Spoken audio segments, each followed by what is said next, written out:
The Galactic Council chamber had witnessed the rise and fall of empires. It was a colossal structure orbiting a neutral star, a sphere of glass and metal large enough to hold representatives from over 4,000 civilizations. Tier upon tier of seats rose in towering circles around the central floor, where the most important negotiations in the galaxy took place. And today, every seat was occupied, because today, the Council was dealing with humanity. At the center of the chamber stood a small delegation of humans, only 5 individuals surrounded by thousands of alien diplomats. They looked unimpressive compared to the others. Some species towered 3 meters tall. Others had armored exoskeletons, glowing skin, or limbs that looked more suited for war than diplomacy. Humans looked fragile. That was the common belief, anyway. Ambassador Daniel Carter stood quietly at the center podium. His posture was relaxed, his hands folded calmly behind his back. For nearly 2 hours, the Council had been speaking, or more accurately, accusing. The human species is too aggressive, declared the towering insectoid representative of the Karth Dominion. Its mandibles clicked sharply as it spoke. In less than a century they have expanded across 12 systems. Their fleets are growing at an alarming rate. Several council members nodded in agreement. Another diplomat rose, this one a pale amphibious creature floating in a gravity cradle. Humanity refuses to place its military forces under council command, it said. Such independence threatens galactic stability. A murmur spread through the chamber. Finally, the presiding council leader raised a clawed hand. Human Ambassador Carter, the ancient reptilian said, his deep voice echoing through the chamber, the council has reached a conclusion. A massive holographic map of space appeared above the chamber floor. Several star systems near Earth began flashing red. These systems will be placed under council jurisdiction, the leader announced. Human fleets stationed there will be reassigned to council authority. The chamber waited. Thousands of eyes turned toward the humans. Ambassador Carter looked up at the map. Then he slowly glanced around the chamber, meeting the gaze of species who had ruled the galaxy for centuries. Finally, he spoke. His voice was calm. Humanity will not surrender its sovereignty. The silence lasted less than 2 seconds. Then laughter erupted across the chamber. A tall crystalline diplomat leaned forward mockingly. "You misunderstand," it said. "This is not a negotiation. The vote has already been cast." Another representative added coldly, "The Council's decision is unanimous." All around the chamber, alien leaders watched with quiet confidence. They expected outrage, arguments, threats. Instead, Ambassador Carter simply nodded. "Understood," he said. He reached down and pressed a small control on the podium. Behind him, the other human delegates quietly stood. Carter adjusted his jacket and stepped away from the podium. The presiding council leader frowned. "Ambassador Carter, what are you doing?" Carter turned back for a moment. "For the record," he said calmly, "humanity has heard the council's decision." He paused. "And humanity has made its own." Then the humans did something that confused nearly everyone in the chamber. Without raising their voices, without another word, they walked out of the Galactic Council. The massive chamber erupted with amusement. Some diplomats laughed openly. Others shook their heads. One representative even muttered, "Typical human dramatics." But in the upper rings of the chamber, an elderly member of an ancient species watched the humans leave in silence. Unlike the others, he wasn't laughing, because his species had studied humanity for a long time, and he knew something the rest of the council did not. Humans did not walk away from a fight. Not unless they had already decided. The fight wasn't worth warning anyone about anymore. At first, nothing happened. After the dramatic human walkout, the Galactic Council chamber slowly returned to its usual noise and arrogance. Representatives resumed their conversations, analysts debated the political consequences, and news networks across the galaxy broadcast endless commentary about humanity's emotional reaction. Many council members found the situation amusing. "Humans are dramatic creatures," one diplomat joked during a broadcast interview. "They will return once they realize they cannot survive without the council." Another representative added smugly, "Young species often behave this way when they are reminded of their place." The council moved forward with its decision anyway. Orders were sent to the systems near Earth that had been reassigned to council authority. Patrol fleets were scheduled to arrive within the next few days to assume control. To most species, the situation was already resolved. Humanity had lost.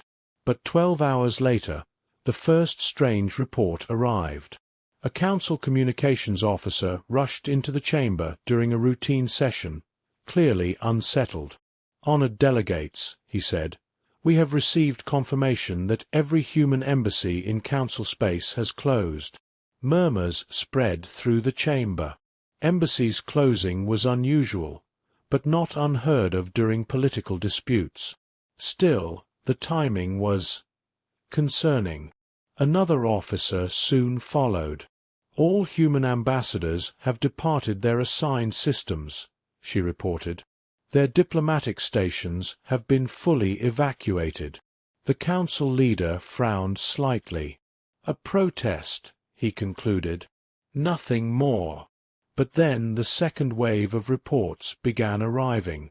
Human commercial stations across multiple sectors were shutting down. Human freighters had stopped transmitting their locations.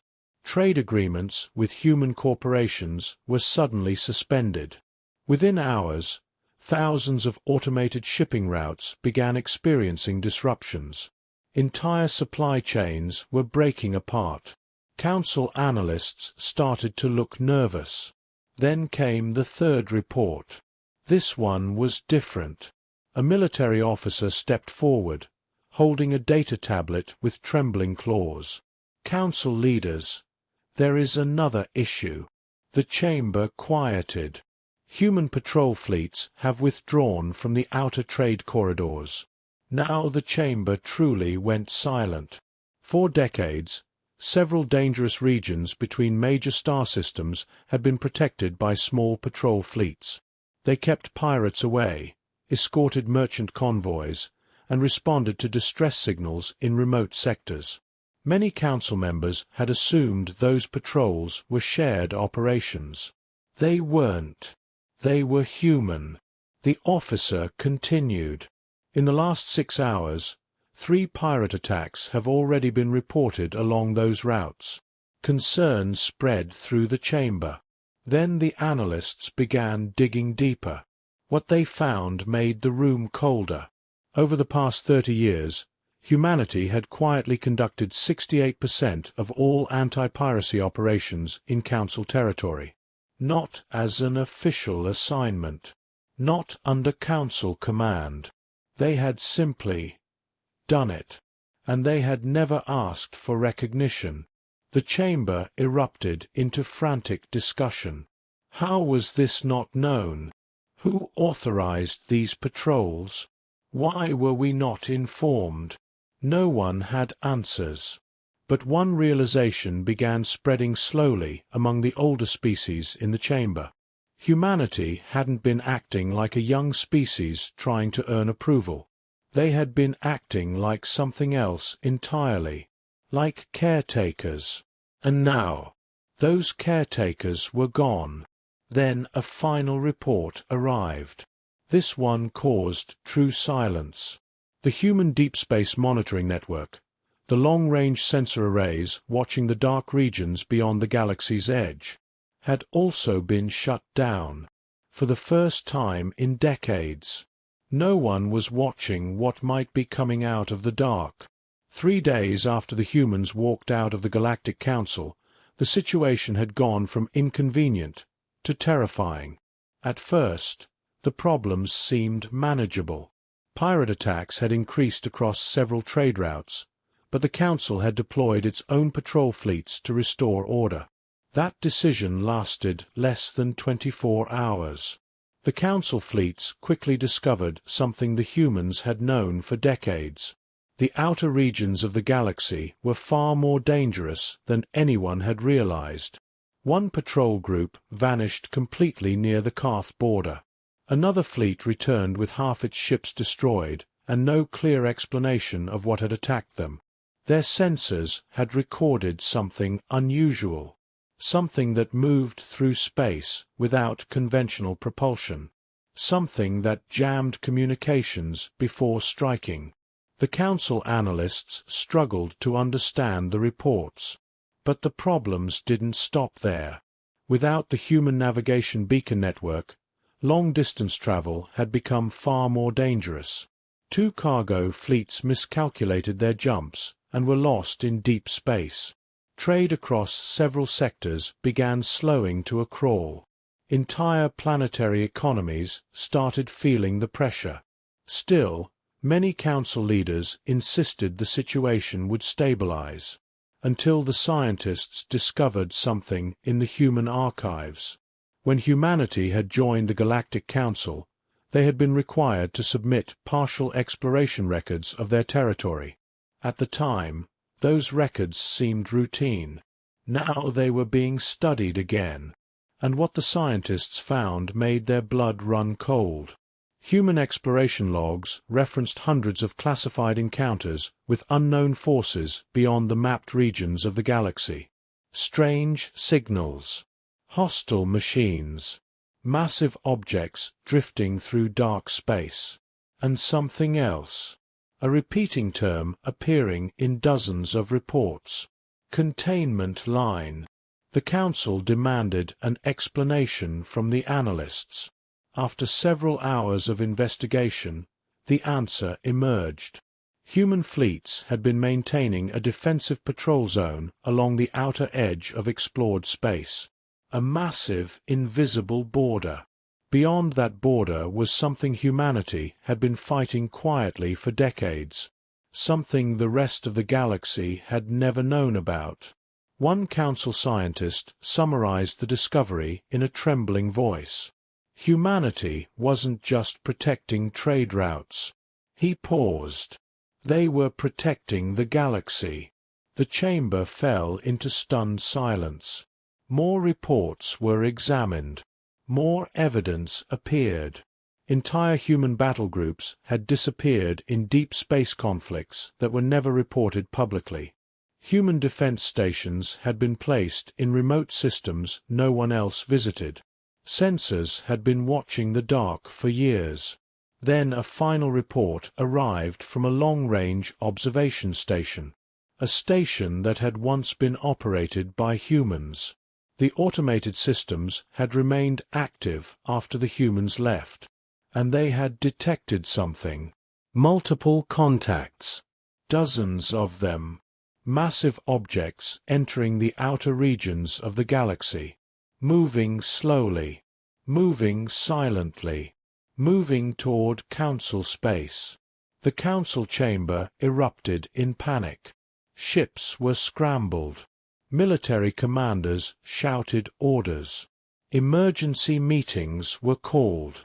But one ancient Council member sat quietly, staring at the data. He remembered something humans had said decades earlier during a classified briefing. At the time, no one had taken them seriously. Now those words echoed through his mind.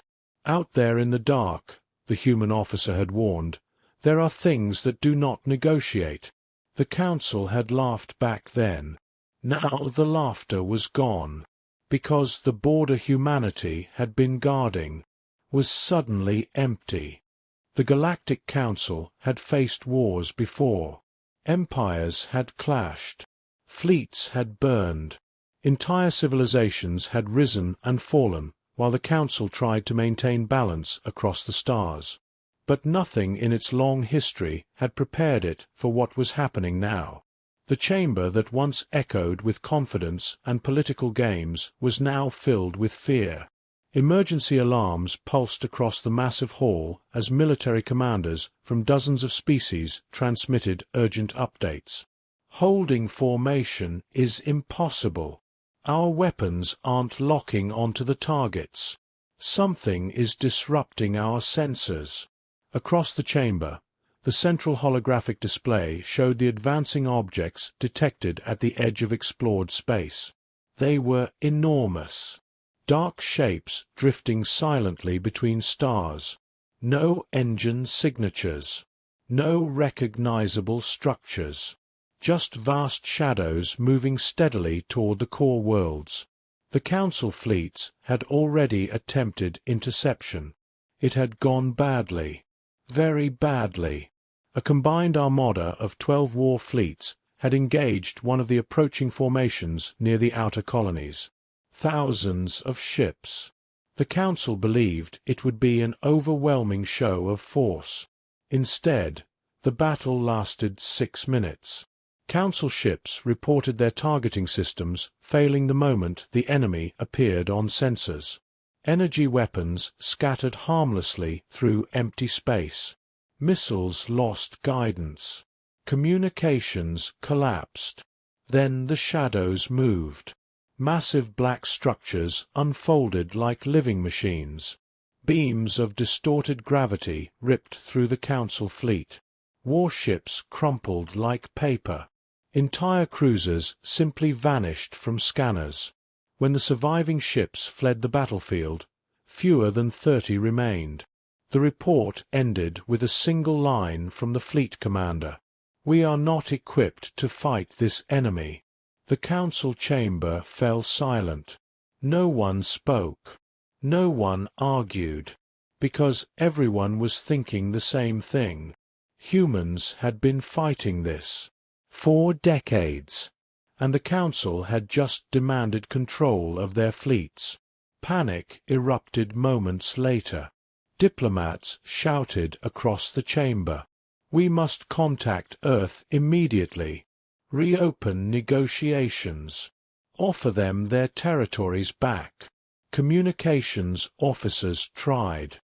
But every message sent to human space received the same response. No reply. Human borders were closed. No ships were entering or leaving. Human fleets had completely withdrawn into their own territory. It was as if humanity had sealed itself away from the rest of the galaxy.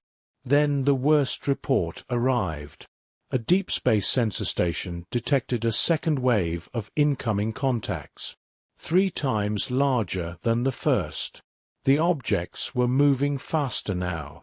Entire star systems would be within range in less than 2 weeks. Several Council worlds were directly in their path. Planets with billions of civilians. The chamber erupted again in desperate arguments. Evacuation plans were discussed. Defensive lines were drawn. But deep down, every military commander knew the truth. If 12 fleets could not stop a single enemy formation, the Council had no real defense. Then an old Council historian slowly stood. His species had been part of the Council for thousands of years. His voice trembled slightly. "I believe I know what these things are." The chamber turned toward him. He activated an ancient record stored in the Council archives. A fragment of an old human briefing given decades ago. The image of a human officer appeared in the hologram. Behind him were the same dark shapes now approaching the galaxy. The officer had said something back then that most delegates ignored. But now those words chilled the entire chamber. Out beyond the stars, the human had warned, "There is something coming." He paused. "And one day, we might not be able to hold the line anymore."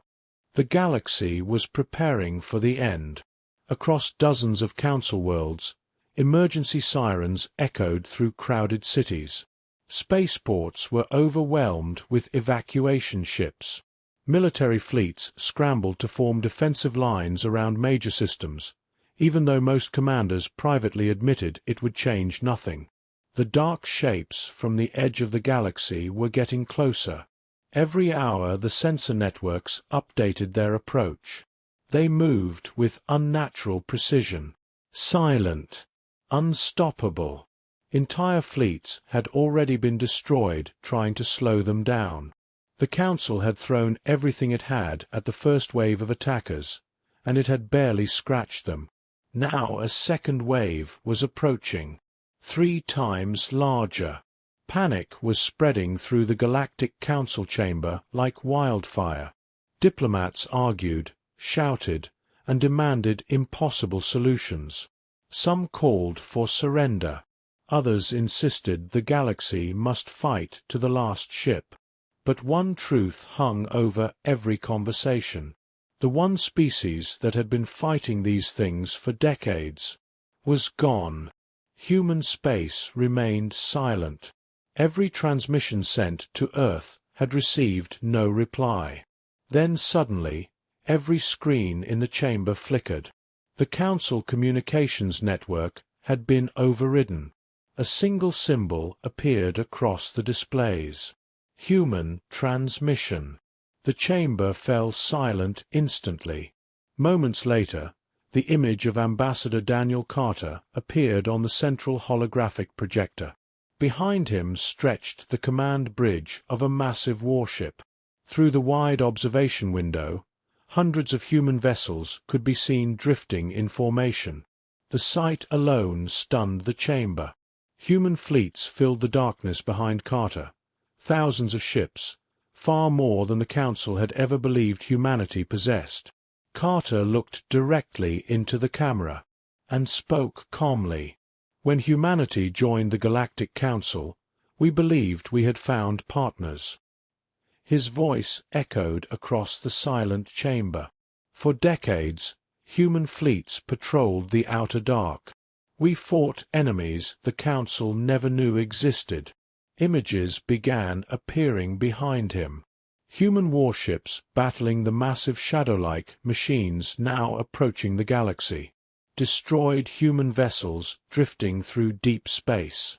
Secret defensive lines stretching across the outer sectors.